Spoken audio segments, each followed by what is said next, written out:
মা বাবার মুশরিক হলেও তাদের সাথে সদাচরণ করতে হবে, কিন্তু তারা যদি কোনো কিছুতে শিরক করার জন্য জোর তাগিদ করে, জুলুম করে, তাহলে সেটা মানা যাবে না। রব্বুল আলামিন বলেছেন, ইয়া আইয়ুহাল্লাযীনা আমানু লা তাত্তাখিযু আবাআকুম ওয়া ইখওয়ানাকুম আউলিয়া ইন ইসতাহাব্বুল কুফরা আলাল ঈমান।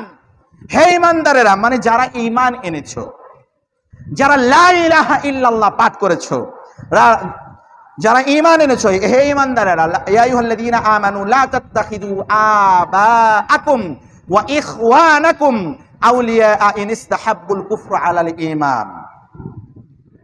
আবাকুম ওয়া ইখওয়ানাকুম, তোমাদের বাপ এবং তোমাদের ভাইয়েরা, তোমাদের পিতা এবং তোমাদের ভাইয়েরা যদি ঈমানের পরিবর্তে কুফরিকে বেশি প্রাধান্য দেয়, তবে তাদেরকে বন্ধু হিসেবে গ্রহণ করো না। সুবহানাল্লাহ।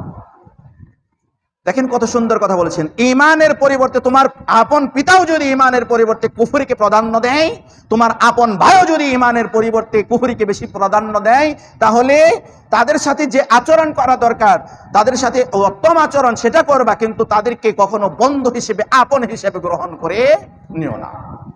সম্মানিত উপস্থিতি,